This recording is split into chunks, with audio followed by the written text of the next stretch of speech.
अगर आज आप इस वीडियो को मिस कर देते हो ना, तो शायद आज से 5 साल बाद भी आपको क्रिप्टो से रिलेटेड इन टर्म्स के बारे में पता ना हो, क्योंकि जो लोग कई सालों से भी क्रिप्टो में काम कर रहे हैं उन्होंने भी शायद genesis block, DAO, whales, proof of work, proof of stake जैसे टर्म्स के बारे में सुना भी नहीं होगा, और अगर सुना होगा तो शायद उसका मतलब नहीं पता होगा। तो आज की वीडियो में हम 30 से भी ज्यादा क्रिप्टो करेंसी से रिलेटेड टर्म्स को समझने वाले हैं, जिसके बाद आपकी जो नॉलेज होगी वो एकदम से बढ़ जाएगी। तो इस वीडियो को पूरा ध्यान से जरूर देखिएगा। अगर अभी नहीं देख सकते हो तो वॉच लेटर में सेव करके देख लो, लेकिन देखना जरूर और पूरा ध्यान से देखना। तो चलिए शुरुआत करते हैं बिल्कुल बेसिक टर्म्स के साथ, और धीरे धीरे हम एडवांस टर्म्स की तरफ जाएंगे। लेकिन फिर से कह रहा हूं कि कुछ भी मिस मत करना, क्योंकि अगर अभी मिस करोगे तो आगे की जो टर्म्स होंगी वो आपको समझ नहीं आएंगी। तो सबसे पहली टर्म है क्रिप्टो करेंसी। अब क्रिप्टो को छोड़कर अगर करेंसी पे फोकस किया जाए तो देखिए, इंडिया में ये जो 500 रुपए का नोट है ये करेंसी है, और ये एक फिजिकल करेंसी है जिसको मैं टच कर सकता हूं। और ये करेंसी की वैल्यू क्या है? 500 रुपए है। इसकी वैल्यू 500 रुपए किसने डिसाइड की है? गवर्नमेंट ने डिसाइड की है, और हम इसे करेंसी मानते हैं। मतलब मैं आपको ये 500 रुपए दूंगा तो आप ले लोगे, आप मुझे दोगे तो मैं भी ले लूंगा। लेकिन अगर क्रिप्टो करेंसी की बात करें तो ये जो क्रिप्टो करेंसी है ये इस तरीके से फिजिकल फॉर्म में नहीं होती, ये एक डिजिटल फॉर्म में होती है, यानी ये एक वर्चुअल करेंसी है, और इसको किसी भी गवर्नमेंट ने इशू नहीं किया है। एग्जाम्पल के लिए अगर मान लीजिए ये कुछ कोड्स हैं, कुछ बड़ा सा ये एक नंबर है, और मैं कह दूं कि ये एक करोड़ रुपए का नोट है, और आप भी मान लो कि ये 1 करोड़ रुपए का नोट है, आपका दोस्त भी मान ले कि ये 1 करोड़ रुपए का नोट है, तो ये मैं आपको दूंगा, आप 1 करोड़ का सामान मुझे दे दोगे, आप ही अपने दोस्त को दोगे तो वो 1 करोड़ का सामान आपको दे देगा। तो इस तरीके से अगर सब इसको करेंसी मानने लग जाएं तो ये एक करेंसी बन जाएगी ना। तो इसी तरीके से ये क्रिप्टो करेंसी बन रखी है, और इसी मैकेनिज्म के ऊपर ये बेस्ड है। सेकंड टर्म है बिटकॉइन। देखिए, बिटकॉइन पहली क्रिप्टो करेंसी है जिसको 2009 में बनाया गया था, और ये एक बहुत ज्यादा पॉपुलर क्रिप्टो करेंसी है, यानी ज्यादातर लोग इसको करेंसी मानते हैं, और जब ज्यादातर लोग इसको करेंसी मानते हैं तो इसको ज्यादातर लोग एक्सेप्ट भी करते हैं। इवन कई देशों में तो आप बिटकॉइन का यूज करके किसी प्रोडक्ट को खरीद भी सकते हैं, और अगर आप चाहें कि आप अपने बिटकॉइन को बेचना चाहते हैं तो सामने वाला उसकी जो उस टाइम पे प्राइस चल रही है वो आपको देने के लिए भी रेडी हो जाएगा। तो क्योंकि बिटकॉइन को पूरी दुनिया के लोग करेंसी मानते हैं, उसे करेंसी की तरह एक्सेप्ट करने के लिए रेडी रहते हैं, इसलिए ये बहुत ज्यादा पॉपुलर करेंसी है। और इसकी जो सप्लाई है वो सिर्फ 21 मिलियन है, यानी बहुत लिमिटेड सप्लाई है, जिसकी वजह से इसे डिजिटल गोल्ड भी कहा जाता है। इसके बाद थर्ड टर्म है ब्लॉकचेन। ब्लॉकचेन एक इस तरीके का पब्लिक रिकॉर्ड होता है जिसमें सारा डेटा होता है कि किसने किसको बिटकॉइन भेजे हैं, कितने बिटकॉइन भेजे हैं, और ये जो डेटा होता है ये पब्लिकली अवेलेबल होता है, जिसको कोई भी देख सकता है। जैसे यहां पर आप देख सकते हैं कि किसी ने थोड़ी देर पहले ही 570 बिटकॉइंस किसी को भेजे हैं। अब अगर आप इस ट्रांजैक्शन के बारे में ज्यादा डिटेल्स देखना चाहते हैं तो आप उस पर क्लिक करेंगे तो आप इस पेज पर पहुंच जाएंगे, और यहां पर आपको उस ट्रांजैक्शन की सारी डिटेल्स मिल जाएंगी। तो ये जो ट्रांजैक्शन है, ये ट्रांजैक्शन होने के बाद इस तरीके का एक ब्लॉक बन जाता है, और एक बार जो डेटा यहां पे चढ़ जाता है, ये डेटा कभी हटाया नहीं जा सकता, क्योंकि ये पब्लिकली अवेलेबल डेटा है। तो ये डेटा आपके पास भी है, बाकी लोगों के पास भी है, तो अगर आप चेंज कर दोगे तो बाकी लोगों में तो चेंज नहीं होगा, इसलिए ये डेटा हमेशा सेम रहता है। तो सिंपली कहें तो ब्लॉकचेन का मतलब है एक पब्लिक रिकॉर्ड जिसमें सारी ट्रांजैक्शंस की डिटेल्स अवेलेबल होती हैं। अब इसके बाद जो नेक्स्ट टर्म है वो है क्रिप्टो वॉलेट। अब देखिए, आपका जो पैसा होता है वो आप अपने वॉलेट में स्टोर करके रखते हैं। अगर किसी को पैसा देना है तो इसी वॉलेट से निकाल के देते हैं, अगर किसी से पैसा लेते हो तो वापस से आप अपने इस वॉलेट में रख लेते हो। तो ये तो आप तब कर सकते हो जब आपके पास फिजिकल करेंसी है, लेकिन अगर हम डिजिटल करेंसी की बात करें तो उसको भी तो आप कहीं ना कहीं पे रखेंगे ना। तो वो टूल या फिर सॉफ्टवेयर जिसमें आप अपनी क्रिप्टो करेंसी को स्टोर करके रखते हैं, जिसके थ्रू आप अपनी क्रिप्टो करेंसी को सेंड करते हैं, जिसमें आप अपनी क्रिप्टो करेंसी को रिसीव करते हैं, उसको वॉलेट कहा जाता है। अब ये जो वॉलेट होते हैं ये 2 तरह के होते हैं। एक होता है कोल्ड वॉलेट, दूसरे होते हैं हॉट वॉलेट। हॉट वॉलेट का मतलब होता है ये एक बेसिकली सॉफ्टवेयर है जिसमें आप अपनी क्रिप्टो करेंसी को रखेंगे। जबकि अगर कोल्ड वॉलेट की बात करें तो ये एक फिजिकल वॉलेट होते हैं, कुछ पेन ड्राइव जैसे दिखाई देते हैं, जिसके अंदर आप अपनी क्रिप्टो करेंसी को, बेसिकली कोड होता है जिसको सेव करके रख सकते हैं। कोल्ड वॉलेट ज्यादा सेफ माने जाते हैं, इसलिए अगर आपके पास ज्यादा क्रिप्टो करेंसी हो तो आपको कोल्ड वॉलेट में रखनी चाहिए। अगर आप हॉट वॉलेट, कोल्ड वॉलेट के बारे में डिटेल में सीखना चाहते हैं तो नीरज जोशी क्रिप्टो वॉलेट लिखकर यूट्यूब में सर्च करके आप इस वीडियो को देख लीजिएगा। नेक्स्ट टर्म है क्रिप्टो एक्सचेंज।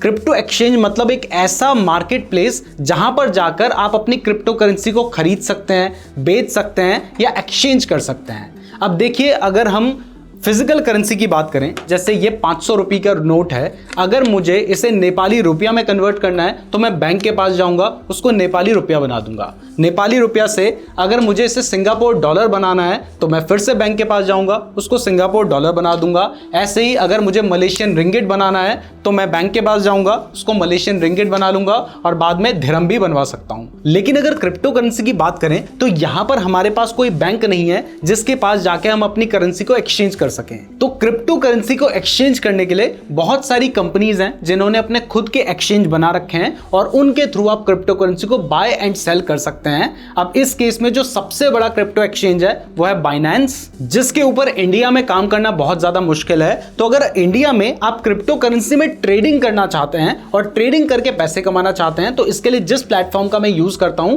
उसका नाम है डेल्टा एक्सचेंज। डेल्टा एक्सचेंज में क्रिप्टो के फ्यूचर्स में ट्रेड करने का सबसे बड़ा फायदा यह है कि यहां पर 30% का टैक्स एप्लीकेबल नहीं होता है। इसके अलावा अगर आप क्रिप्टो ट्रेडिंग करते हैं तो वहां पर आपको 200 टाइम्स तक का लेवरेज भी मिल जाता है, यानी आप 1000 रुपए लगाकर 2 लाख रुपए तक का ट्रेड ले सकते हैं। तो अगर आप क्रिप्टो के फ्यूचर्स में ट्रेड करना चाहते हैं तो डेल्टा एक्सचेंज का लिंक मैंने आपको डिस्क्रिप्शन पे दे रखा है, और अगर आप हमारे लिंक का यूज करके अपना अकाउंट ओपन करते हैं तो आप जीत सकते हैं 1 साल का ट्रेडिंग व्यू का फ्री सब्सक्रिप्शन, जिसकी प्राइस है 14,000 रुपए। इसके लिए डेल्टा एक्सचेंज में अकाउंट ओपन करने के बाद नीचे आपको एक गूगल फॉर्म का लिंक दे रखा है, उस फॉर्म को जरूर फिल कर लीजिएगा। इसके बाद नेक्स्ट टर्म है ऑल्ट कॉइन। देखिए, बिटकॉइन जो सबसे पहली क्रिप्टो करेंसी है उसको छोड़कर बाकी जितनी भी ऑल्टरनेटिव क्रिप्टो करेंसीज होती हैं उन्हें शॉर्ट में ऑल्ट कॉइन कहा जाता है। जैसे इथेरियम एक क्रिप्टो करेंसी है, सोलाना एक क्रिप्टो करेंसी है, तो ये सभी ऑल्ट कॉइन है क्योंकि ये बिटकॉइन नहीं है। नेक्स्ट टर्म है स्टेबल कॉइन। देखिए, स्टेबल कॉइन का मतलब है ऐसी क्रिप्टो करेंसी जिसकी जो प्राइस है वो किसी ना किसी एसेट के साथ पैक्ड है।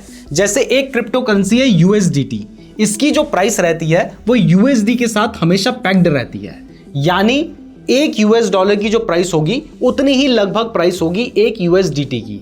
अब अगर यूएस डॉलर की प्राइस बढ़ेगी तो यूएसडीटी की प्राइस भी बढ़ेगी, यूएस डॉलर की प्राइस घटेगी तो यूएसडीटी की प्राइस भी घटेगी, यानी जो प्राइस रहेगी यूएस डॉलर की वो एकदम यूएसडीटी के बराबर रहेगी। तो ऐसे जो कॉइन्स होते हैं उन्हें स्टेबल कॉइन्स कहा जाता है। नेक्स्ट टर्म है स्मार्ट कॉन्ट्रैक्ट। स्मार्ट कॉन्ट्रैक्ट एक डिजिटल कॉन्ट्रैक्ट है जो कि बिना किसी थर्ड पार्टी के एग्जीक्यूट किया जा सकता है, और इसमें बेसिकली होता क्या है कि इसमें जो रूल्स होते हैं वो ब्लॉकचेन में लिखे हुए होते हैं, और जैसे ही कंडीशंस मीट होती हैं वैसे ही वो जो कॉन्ट्रैक्ट होता है वो एग्जीक्यूट हो जाता है। जैसे एग्जांपल के लिए मान लीजिए कि आप एक फ्रीलांसर हैं जिसको हम इस वीडियो को एडिट करने का कॉन्ट्रैक्ट देते हैं और कॉन्ट्रैक्ट का अमाउंट होता है 10,000 रुपए। अब यहां पर हम क्या करते हैं, हम इस कॉन्ट्रैक्ट को इथेरियम की ब्लॉकचेन पे बनाते हैं, जिसमें बेसिकली हम अपने रूल्स लिख देते हैं कि आपका काम होगा कि आपने इस वीडियो को कल शाम तक एडिट करके हमें भेजना है, और हमारा काम होगा कि अगर वो एडिट हो जाती है और हमें ठीक लगता है तो हमें अप्रूव करना है। तो ये रूल्स इथेरियम की ब्लॉकचेन में लिखे जा चुके हैं। आपके पास वीडियो जाती है, आप शाम तक एडिट करके दे देते हैं और हमें लगता है कि हाँ आपने एडिट सही कर रखा है, तो यहां पर हमारे पास अप्रूव करने का ऑप्शन आता है। जैसे ही हम अप्रूव करते हैं उसके बाद हमें पैसे सेंड करने की जरूरत नहीं है, ये जो पैसा होगा ये ऑटोमेटिकली आपके पास चला जाएगा। अब ये तो एक बहुत बेसिक एग्जांपल था, लेकिन इस तरीके से एक बार रूल्स बना दिए जाते हैं उसके बाद सारा काम यहां पर ऑटोमेटिक ब्लॉकचेन में होता है। इसके बाद नेक्स्ट टर्म है एनएफटी। एनएफटी की फुल फॉर्म होती है नॉन फंजिबल टोकन, और ये जो एनएफटी होती है ये बेसिकली एक ओनरशिप को दर्शाता है। जैसे एग्जाम्पल के लिए यहाँ पर मैंने एक बहुत ही अच्छी पेंटिंग बना रखी है। अब ये जो पेंटिंग है ये डिजिटल फॉर्म में अवेलेबल है, तो अगर मुझे प्रूफ करना है कि इसकी ओनरशिप मेरे पास है, तो अगर ये जो रिकॉर्ड है ये मैं ब्लॉकचेन में अपडेट कर देता हूं तो ब्लॉकचेन को कोई डिलीट नहीं कर सकता, कोई चेंज नहीं कर सकता। तो एक बार अगर ब्लॉकचेन में चढ़ गया कि मैं इसका ओनर हूं तो हमेशा मैं ही इसका ओनर रहूंगा जब तक मैं किसी दूसरे को ये सेल नहीं कर देता। तो एनएफटी बेसिकली एक डिजिटल प्रूफ है कि आप इस चीज के ओनर हैं। नेक्स्ट टर्म है DeFi. DeFi means decentralised finance. अब सबसे पहले डिसेंट्रलाइज का मतलब होता है यहां पर कोई भी मिडिल मैन नहीं होगा, और फाइनेंस का मतलब है फाइनेंशियल सर्विसेज, यानी ऐसी फाइनेंशियल सर्विसेज जो कि बिना किसी मिडिल मैन के हो सके। अब ये कहां पे पॉसिबल है, ये पॉसिबल है सिर्फ ब्लॉकचेन में, क्योंकि अगर हम नॉर्मली बात करें तो फाइनेंशियल सर्विसेज हमेशा बैंक से लिंक्ड होती हैं। अगर आपको कोई भी ट्रांजैक्शन करनी है तो वहां पर एक मिडिल मैन है जो कि बैंक है, लेकिन अगर आप ब्लॉकचेन में काम करते हैं तो वहां पर आप बिना किसी मिडलमैन के भी अपनी फाइनेंशियल सर्विसेज परफॉर्म कर सकते हैं। जैसे एग्जांपल के लिए एक आवे प्रोजेक्ट है, उसमें क्या है कि आप अपनी जो क्रिप्टो करेंसी है उसको गिरवी रख सकते हैं, उसके ऊपर लोन ले सकते हैं या फिर वहां पे डिपॉजिट करके उस पे इंटरेस्ट कमा सकते हैं। तो ये सब हो सकता है डिसेंट्रलाइज्ड फाइनेंस में। बेसिकली ये एक कैटेगरी है। ऐसी ही एक और कैटेगरी है जिसको कहा जाता है डी ऐप, यानी डिसेंट्रलाइज्ड एप्लीकेशन। ये भी कहां पे पॉसिबल है? ब्लॉकचेन में पॉसिबल है। यानी ऐसे एप्स जो कि किसी पर्टिकुलर कंपनी के सर्वर में ना चल के किसी ब्लॉकचेन में चल रहे हो। जैसे एग्जांपल के लिए अगर हम फेसबुक की बात करें तो अगर आप कोई भी डेटा शेयर करते हैं तो उसका जो डेटा है वो फेसबुक के सर्वर में जाता है और वहां से दूसरे व्यक्ति के पास जाता है। लेकिन अगर एक ऐसा सोशल मीडिया ऐप बनाया जाए जो कि ब्लॉकचेन के ऊपर काम करे तो इस केस में वो जो डेटा होगा वो किसी पर्टिकुलर कंपनी के हाथ में नहीं होगा बल्कि एक डिसेंट्रलाइज्ड ब्लॉकचेन नेटवर्क में होगा। इसके बाद नेक्स्ट टर्म है दाओ। दाओ मींस डिसेंट्रलाइज्ड ऑटोनोमस ऑर्गेनाइजेशन, यानी एक ऐसी ऑर्गेनाइजेशन जो कि ऑटोनोमस है और डिसेंट्रलाइज्ड है। मतलब यहां पर कोई भी एक सिंगल बॉस नहीं है। अब नॉर्मली देखा जाए तो अगर कोई कंपनी है तो उसके सारे जो डिसीजंस होंगे वो सीईओ लेगा। लेकिन अगर एक ऐसी ऑर्गेनाइजेशन बनाई जाए जिसमें सारे जो रूल्स हों वो स्मार्ट कॉन्ट्रैक्ट्स में लिखे जा चुके हों और उसके बाद सारे जो डिसीजन हो वो एक कम्युनिटी मिलकर ले, तो इसको कहा जाएगा डिसेंट्रलाइज्ड ऑटोनोमस ऑर्गेनाइजेशन। अब एग्जांपल के लिए जैसे हमारा यूट्यूब चैनल है, इसको मैं ओन करता हूं तो इसमें कौन सा कंटेंट डलना है ये सारा डिसीजन मैं लेता हूं। लेकिन मान लीजिए मैं अपने YouTube चैनल का एक टोकन निकाल देता हूं NJ, और ये जो टोकन है ये आप सभी लोगों को दे दिए जाते हैं। कोई इसके 100 टोकन लेता है, कोई 1000 टोकन लेता है, कोई 5000 टोकन लेता है। मेरे पास भी बहुत सारे टोकन्स होंगे। तो हम सभी लोगों के पास अब NJ टोकन्स आ चुके हैं और यहां पर हम अपने सेट ऑफ रूल्स बना लेते हैं कि नेक्स्ट वीडियो कौन से टॉपिक पे आएगी, कैसा थंबनेल डलेगा या फिर क्या टाइटल होगा। ये सब कुछ हम अब मिलकर डिसाइड करेंगे। तो मान लीजिए नेक्स्ट वीडियो क्या बननी है, इसके लिए 3 प्रपोजल आते हैं। तो अब हम क्या करेंगे, जिसके पास NJ टोकन्स होंगे वो सारे वोट करेंगे और जो प्रपोजल को सबसे ज्यादा वोट किए जाएंगे उस टॉपिक के ऊपर कंटेंट बनेगा। अब जैसा कंटेंट बनेगा उस हिसाब से सबके साथ रेवेन्यू शेयर किया जाएगा। तो ये सब हो सकता है डिसेंट्रलाइज्ड ऑटोनोमस ऑर्गेनाइजेशन में। वैसे नेक्स्ट कौन से टॉपिक के ऊपर हमें वीडियो लानी चाहिए इसके लिए आप कमेंट कर सकते हैं, या फिर इसका सेकंड पार्ट देखना चाहते हैं तो उसके लिए भी कमेंट कर सकते हैं। अगर आप लोगों के अच्छे खासे कमेंट आते हैं तो हम उस पर्टिकुलर टॉपिक के ऊपर वीडियो बना देंगे। नेक्स्ट टर्म है माइनिंग। अब देखिए मैंने आपको बताया कि क्रिप्टो करेंसी के केस में कोई भी सेंट्रलाइज्ड अथॉरिटी नहीं होती है जैसे कि बैंक, जो कि आपकी ट्रांजैक्शन को वेरीफाई कर सके। तो अगर मैं आपको 5 बिटकॉइन भेजना चाहता हूं या मैंने आपको 5 बिटकॉइन भेजे हैं तो वो मैंने आपको ही भेजे हैं और आप तक पहुंच गए, इसको वेरीफाई कौन करेगा? कोई ना कोई तो वेरीफाई करने के लिए होना ही चाहिए ना। तो इसके लिए एक सिस्टम बनाया गया है जिसमें जो कंप्यूटर होता है वो कुछ क्रिप्टोग्राफिक पजल्स को सॉल्व करता है। मतलब बहुत बड़ी सी मैथ्स प्रॉब्लम होती है जिनको सॉल्व करता है और उसके बेसिस पे ट्रांजैक्शन को वेरीफाई किया जाता है। और ये जो प्रोसेस है इसको माइनिंग कहते हैं। तो अब अगर शॉर्ट में समझाऊं तो माइनिंग एक प्रोसेस है जिसमें एक कंप्यूटर क्रिप्टोग्राफिक पजल्स या मैथ प्रॉब्लम को सॉल्व करता है और उस प्रॉब्लम को सॉल्व करके वो इनडायरेक्टली ट्रांजैक्शन को वेरीफाई करता है और ट्रांजैक्शन को वेरीफाई करने के लिए उसको बिटकॉइन रिवॉर्ड में दिया जाता है। अब ये रिवॉर्ड कितना दिया जाता है ये भी मैं आपको आगे बताऊंगा, लेकिन उससे पहले वीडियो पसंद आ रही है तो वीडियो को लाइक और चैनल को सब्सक्राइब जरूर कर दीजिएगा, और अगर आप इसका पार्ट 2 देखना चाहते हैं तो कॉमेंट जरूर कीजिएगा। तो अब यहां पर जो नेक्स्ट टर्म है वो है प्रूफ ऑफ वर्क। अब ये जो प्रूफ ऑफ वर्क है ये बेसिकली एक तरीका है जिसमें जो कंप्यूटर्स होते हैं ना वो एक दूसरे के साथ compete करते हैं एक पर्टिकुलर मैथ प्रॉब्लम को सॉल्व करने के लिए, जिस प्रॉब्लम को सॉल्व करके क्या होना है, इससे ट्रांजैक्शन को वेरीफाई होना है। और ट्रांजैक्शन को वेरीफाई करके उन्हें क्या मिलेगा, उन्हें मिलेगा एक बिटकॉइन। तो अगर हम बिटकॉइन की बात करें तो bitcoin proof of work mechanism के ऊपर काम करता है, जिसमें आप भी एक माइनर बन सकते हैं एक हैवी कंप्यूटर को बाय करके। आपका कंप्यूटर भी बाकी सभी लोगों के कंप्यूटर के साथ कंपीट करेगा और जो पहले उस प्रॉब्लम को सॉल्व कर देगा वही ट्रांजैक्शन को वेरीफाई करेगा और उसको ही बिटकॉइन एज अ रिवॉर्ड मिलेगा। ऐसा ही एक दूसरा सिस्टम होता है, उसको कहा जाता है proof of stake. Proof of stake में जिसके पास ज्यादा क्रिप्टो करेंसी है उसके पास राइट होता है एक ट्रांजैक्शन को वेरीफाई करने का, और जब वो ट्रांजैक्शन को वेरीफाई करेगा तो उसको वो पर्टिकुलर क्रिप्टो करेंसी मिलेगी। जैसे एग्जांपल के लिए इथेरियम का जो 2.0 है वो प्रूफ ऑफ स्टेक के ऊपर काम करता है। तो अगर मुझे इथेरियम की माइनिंग करनी है तो यहां पर अगर मेरे पास ज्यादा इथेरियम होंगे तो मेरे को रिवॉर्ड मिलने के जो चांसेस होंगे वो भी ज्यादा हो जाएंगे। एग्जाम्पल के लिए ले लीजिए, मेरे पास 10 इथेरियम है, राहुल के पास 100 इथेरियम है और शुभम के पास 500 इथेरियम है। तो इस केस में जो ट्रांजैक्शन को वेरीफाई करने के चांसेस हैं वो मेरे 1% है, राहुल के 10% है और शुभम के 89% है। अब मान लीजिए जो ब्लॉकचेन है वो वैसे तो रैंडमली सेलेक्ट करता है, लेकिन क्योंकि शुभम के 89% चांसेस हैं तो मान लीजिए ब्लॉकचेन ने शुभम को सेलेक्ट कर लिया। तो इस केस में शुभम ट्रांजैक्शन को वेरीफाई करेगा और उसको रिवॉर्ड मिलेगा, और ये सब मैनुअली नहीं होता है, यहां पर कंप्यूटर्स की बात चल रही है। इसके बाद नेक्स्ट टर्म है gas fees. Gas fees basically transaction fees है जो कि कुछ ब्लॉकचेन्स चार्ज करती हैं ट्रांजैक्शन को वेरीफाई करने के लिए या एग्जीक्यूट करने के लिए।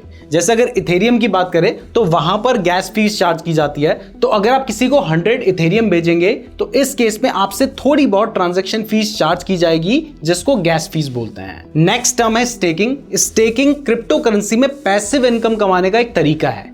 जैसे अगर आप अपने पैसे को बैंक में रखते हैं एफडी करके तो वहां पर आप इंटरेस्ट कमाते हैं। ऐसे ही अगर आप अपनी क्रिप्टो करेंसी को ब्लॉकचेन में लॉक करके रखते हैं ताकि ब्लॉकचेन में जो ट्रांजैक्शंस हैं वो सिक्योर हो, तो इस जगह पर आप रिवॉर्ड अर्न कर सकते हैं और उसको स्टेकिंग कहा जाता है। नेक्स्ट टर्म है लिक्विडिटी। लिक्विडिटी का मतलब होता है कि एक पर्टिकुलर क्रिप्टो करेंसी को आप कितनी आसानी से खरीद और बेच सकते हैं उसकी प्राइस को बिना छेड़े। जैसे मान लीजिए कोई क्रिप्टो करेंसी है जिसको बहुत कम ही लोग बेचना चाहते हैं, तो इस केस में अगर आप बहुत सारी बाइंग करना चाहते हैं तो वो आप नहीं कर पाएंगे क्योंकि ज्यादा खरीदार ही अवेलेबल नहीं है। तो इसलिए आपको ऐसी ही क्रिप्टो करेंसी में इन्वेस्ट करना चाहिए जिसमें ज्यादा लिक्विडिटी अवेलेबल हो। नेक्स्ट टर्म है genesis block. Genesis block means पहला वो ब्लॉक जो कि ब्लॉकचेन में माइन किया गया था। यानी जब बिटकॉइन बनाया गया था और शुरुआत में जो ट्रांजैक्शंस की गई होंगी और उसके बाद जो पहला ब्लॉक बना होगा उसको जेनेसिस ब्लॉक कहा जाता है। नेक्स्ट टर्म है हाल्विंग या बिटकॉइन हाल्विंग। मैंने आपको शुरुआत में बताया था कि अगर जो बिटकॉइन माइनर्स हैं वो बिटकॉइन को माइन यानी ट्रांजैक्शन को वेरीफाई करते हैं तो उन्हें रिवॉर्ड मिलता है। अब ये रिवॉर्ड कितना मिलता है ये इस हाल्विंग के ऊपर डिसाइड करता है। देखिए, जब शुरुआत में 2009 में बिटकॉइन आया था उस टाइम पर एक ब्लॉक में 50 बिटकॉइंस हुआ करते थे। इसका मतलब ये नहीं है कि आप एक ट्रांजैक्शन को वेरीफाई करेंगे तो आपको 50 बिटकॉइन मिल जाएंगे, बल्कि जब एक ब्लॉक कंप्लीट होगा ट्रांजैक्शन का तब आपको 50 बिटकॉइन मिलेंगे, और जितने लोगों ने इस ब्लॉक को कंप्लीट किया होगा उन सब में ये जो बिटकॉइंस होंगे ये डिवाइड हो जाएंगे। अब आज की डेट में देखा जाए तो ये जो 50 बिटकॉइन का रिवॉर्ड था ये बहुत ज्यादा था और ये लॉन्ग टर्म तक सस्टेनेबल नहीं हो सकता था। तो बिटकॉइन के फाउंडर सतोशी नाकामोटो ने डिसाइड किया कि जैसे ही एक particular number of blocks complete हो जाएंगे उसके बाद ये जो रिवॉर्ड होगा इसको आधा कर दिया जाएगा। तो सबसे पहले 2012 में बिटकॉइन हाल्विंग हुई थी और ये जो 50 बिटकॉइंस थे का रिवॉर्ड हुआ करता था इसको घटाकर कर दिया गया 25। यानी अब एक ब्लॉक को सॉल्व करने में 25 ही बिटकॉइन मिलते थे, और ये सब ऑटोमेटिक होता है क्योंकि रूल्स आपको पता है पहले से लिखे जा चुके हैं। इसके बाद 2016 में सेकंड बिटकॉइन हाल्विंग हुई और ये जो रिवॉर्ड था ये फिर आधा हो गया 12.5। इसके बाद 2020 में फिर से बिटकॉइन हाल्विंग हुई थी, ये रिवॉर्ड हो गया था 6.25, और अभी रिसेंटली 2024 में बिटकॉइन हाल्विंग हुई थी और ये जो रिवॉर्ड है ये अभी है 3.125 बिटकॉइन। यानी एक ब्लॉक के कंप्लीट होने पे अब सिर्फ 3.125 बिटकॉइंस मिलते हैं। दोस्तों, वीडियो में आगे बढ़ने से पहले अगर आप क्रिप्टो ट्रेडिंग करते हैं और आपके पास डेल्टा एक्सचेंज का अकाउंट है तो आप जीत सकते हैं 1 साल का ट्रेडिंग व्यू का सब्सक्रिप्शन, जिसकी जो प्राइस है वो है 14,000 रुपए के आसपास। यहां पर आपको विदाउट जीएसटी प्राइस दिखाई दे रही है, विद जीएसटी ये 14,000 रुपए का पड़ता है। इस वीडियो के डिस्क्रिप्शन में हमने आपको एक गूगल फॉर्म का लिंक दे रखा है, अगर आप उस फॉर्म को फिल करते हैं तो आप में से 10 लोग जीत सकते हैं 1 साल का ट्रेडिंग व्यू का सब्सक्रिप्शन, और नेक्स्ट 90 लोग जीत सकते हैं 1 महीने का ट्रेडिंग व्यू का सब्सक्रिप्शन, जिसकी प्राइस विद जीएसटी 1500 रुपए के आसपास पड़ती है। यानी इस गिव अवे में टोटल 100 विनर्स होंगे। तो मैंने आपको डेल्टा एक्सचेंज का लिंक डिस्क्रिप्शन पे दे रखा है, अगर आपका अकाउंट नहीं है तो वहां से आप अपना फ्री अकाउंट ओपन कर सकते हैं, और नीचे गूगल फॉर्म का लिंक दे रखा है, उस फॉर्म को जरूर फिल कर लीजिएगा। अब नेक्स्ट टर्म है क्रिप्टो टोकन, और यहां पर हम क्रिप्टो टोकन और क्रिप्टो कॉइन के बीच का डिफरेंस भी समझ लेते हैं क्योंकि बहुत सारे लोग इन दोनों के बीच में कंफ्यूज होते हैं। तो सबसे पहले अगर कॉइन की बात करें तो कॉइन ऐसी क्रिप्टो करेंसी होती है जिसकी अपनी खुद की ब्लॉकचेन है। ब्लॉकचेन एक पब्लिक रिकॉर्ड जिसमें सारा जो डेटा होता है वो अवेलेबल होता है। तो अगर हम बिटकॉइन की बात करें तो बिटकॉइन की अपनी ब्लॉकचेन है जो मैंने आपको दिखाई थी, जिसमें दिखाई दे रहा था कि एक व्यक्ति ने दूसरे व्यक्ति को बिटकॉइन भेजे हैं। ऐसे ही इथेरियम की भी अपनी ब्लॉकचेन है, सोलाना की भी अपनी ब्लॉकचेन है। तो जिसकी अपनी खुद की ब्लॉकचेन है उसको हम कॉइन बोलते हैं। जैसे सोलाना एक कॉइन है, बिटकॉइन एक कॉइन है, इथेरियम भी एक कॉइन है। लेकिन ऐसी क्रिप्टो करेंसी जिसकी अपनी खुद की ब्लॉकचेन ना हो और वो किसी दूसरे की ब्लॉकचेन में काम कर रहा हो तो उसको हम टोकन कहते हैं। जैसे अगर शिबा इनू की बात करें तो उसकी खुद की कोई ब्लॉकचेन नहीं है, वो इथेरियम की ब्लॉकचेन के ऊपर अपनी ट्रांजैक्शन को रिकॉर्ड करता है, इसलिए शिबा इनू को कुछ लोग कॉइन बोलते हैं, लेकिन वो एक टोकन है। सिंपल लैंग्वेज में बताऊं तो कॉइन ऐसी क्रिप्टो करेंसी हैं जिनके पास अपना घर है यानी अपनी ब्लॉकचेन है, और टोकन ऐसी क्रिप्टो करेंसी है जो किसी दूसरे की ब्लॉकचेन पे यानी दूसरे के घर में किराए पे रहती है। इसके बाद नेक्स्ट टर्म है पब्लिक की। मैंने आपको क्रिप्टो वॉलेट के बारे में बताया था, तो क्रिप्टो वॉलेट वो वॉलेट है जहां पर आप अपनी क्रिप्टो करेंसी को स्टोर करके रखते हैं। लेकिन अगर मुझे आपके क्रिप्टो वॉलेट में कुछ क्रिप्टो करेंसी भेजनी है तो मैं कैसे भेजूंगा? तो इसके लिए उस क्रिप्टो वॉलेट की एक पब्लिक की होती है, जिस पब्लिक की को आप किसी के साथ भी शेयर कर सकते हैं। और अगर मेरे पास वो पब्लिक की है तो मैं अपनी क्रिप्टो करेंसी उस पब्लिक की में भेज सकता हूं। पब्लिक की को आप बेसिकली बैंक अकाउंट नंबर की तरह समझिए। अगर मेरे पास आपका बैंक अकाउंट नंबर है तो मैं आपके अकाउंट में पैसे भेज सकता हूं। ऐसे ही अगर मेरे पास आपकी पब्लिक की है तो मैं आपके क्रिप्टो वॉलेट में क्रिप्टो करेंसी भेज सकता हूं। अब ऐसे ही एक सिमिलर टर्म है प्राइवेट की।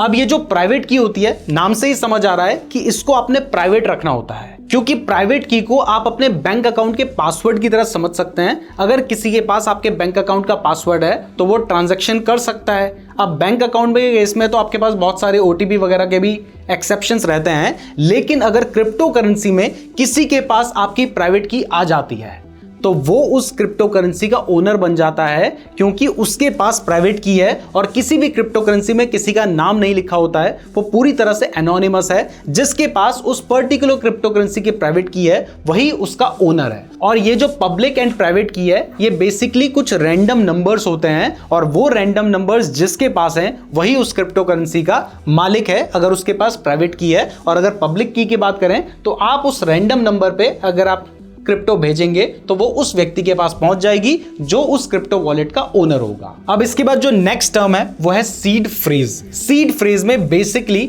आपके पास 12 से लेके 20 तक रैंडमली जनरेटेड वर्ड्स होते हैं। तो जैसे मान लीजिए ये आपका क्रिप्टो वॉलेट है जिसमें आपकी बहुत सारी क्रिप्टो करेंसी रखी हुई है। अब हर क्रिप्टो करेंसी की एक प्राइवेट की है, लेकिन आप ही तो पूरे वॉलेट के ओनर है ना, और आप ही के पास सारी प्राइवेट की हैं, तो आपको ये सारी प्राइवेट की संभालनी ना पड़े तो इसके लिए एक सीड फ्रेज बनाया जाता है, जो कि मैंने आपको बताया कि 12 अलग अलग रैंडम वर्ड से मिलकर बना होता है। तो अगर आपके पास सीड फ्रेज है आपके वॉलेट का तो फिर इस केस में इसकी जितनी भी प्राइवेट कीज हैं उन सबको आप एक्सेस कर सकते हैं, मतलब इन सारी क्रिप्टो करेंसी को आप एक्सेस कर सकते हैं। तो अगर आपने अपनी प्राइवेट की को खो दिया तो आप एक ही क्रिप्टो करेंसी को खोएंगे, लेकिन अगर किसी को आपका सीड फ्रेज पता चल जाता है तो इस केस में आपके वॉलेट में जितनी भी क्रिप्टो करेंसी होंगी उन सबको वो एक जगह से दूसरी जगह पे ट्रांसफर कर सकता है। इसलिए जो सीड फ्रेज होता है इसको आपने बहुत संभाल के रखना होता है। नेक्स्ट टर्म है air drop. Air drop basically एक मार्केटिंग स्ट्रेटजी होती है जिसमें कोई नई क्रिप्टो करेंसी अगर मार्केट में आती है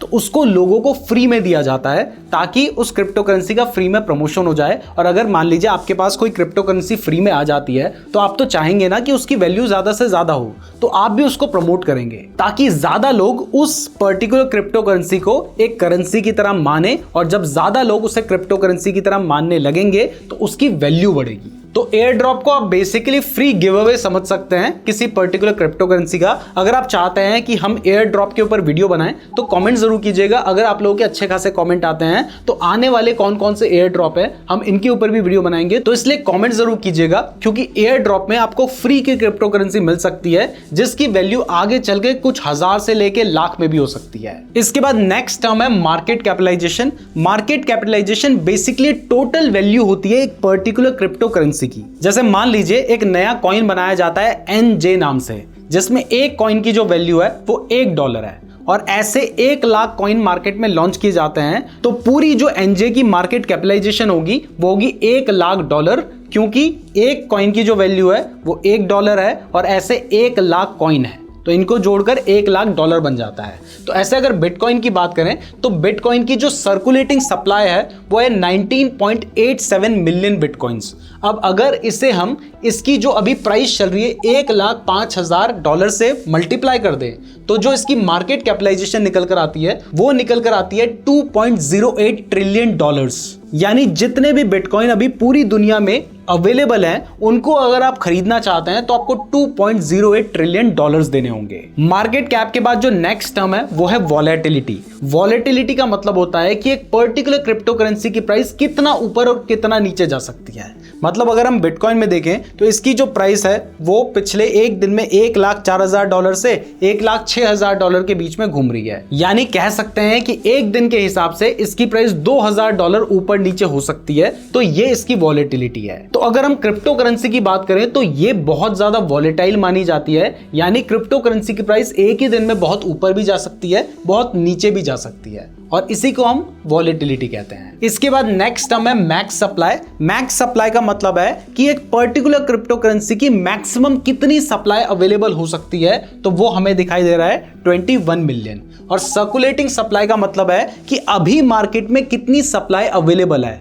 यानी अभी कितने बिटकॉइंस मार्केट में अवेलेबल है, तो वो हमें दिखाई दे रहा है 19.87 मिलियन बिटकॉइंस। तो बिटकॉइन की जो मैक्सिमम सप्लाई हो सकती है वो 21 मिलियन हो सकती है। अभी 19.87 मिलियन बिटकॉइन सर्कुलेशन में है। यानी जब ये सर्कुलेटिंग सप्लाई 21 मिलियन हो जाएगी, इसके बाद इससे ज्यादा बिटकॉइंस कभी भी मार्केट में नहीं आएंगे, और उसके बाद जो बिटकॉइंस ऑलरेडी अवेलेबल है उन्हें ही बाय एंड सेल किया जाएगा। इसके बाद नेक्स्ट टर्म है व्हाइट पेपर। देखिए हर क्रिप्टो करेंसी का एक व्हाइट पेपर होता है। व्हाइट पेपर में उस क्रिप्टो करेंसी से रिलेटेड सारी इंफॉर्मेशन दी जाती है। यानी वो क्रिप्टो करेंसी काम कैसे करती है, वो कौन से मैकेनिज्म के ऊपर बेस्ड है, उसकी टोटल सप्लाई क्या होगी, ये सारी इंफॉर्मेशन हमें उस पर्टिकुलर क्रिप्टो करेंसी के व्हाइट पेपर में दी जाती है। तो और सबसे पहला जो व्हाइट पेपर लिखा गया था वो बिटकॉइन का लिखा गया था। और अगर आप बिटकॉइन का पूरा व्हाइट पेपर पढ़ना चाहते हैं तो ये इसका व्हाइट पेपर है। इस व्हाइट पेपर में आप देख सकते हैं कि ट्रांजैक्शन किस तरीके से काम करेगी ये समझाया गया है। प्रूफ ऑफ वर्क के ऊपर ये बिटकॉइन बेस्ड है, ये सब भी यहां पर बताया गया है। नेक्स्ट टर्म है आईसीओ यानी इनिशियल कॉइन ऑफरिंग। जैसे स्टॉक मार्केट में आईपीओ होता है और सबसे पहले इन्वेस्टर्स को स्टॉक सेल किए जाते हैं, वैसे ही क्रिप्टो मार्केट में आईसीओ होता है जिसमें जैसे ही कोई नया प्रोजेक्ट लॉन्च होता है तो उन्हें अभी लोगों को तो कॉइन्स देने पड़ेंगे ना, तभी लोग आपस में एक दूसरे को सेल कर पाएंगे।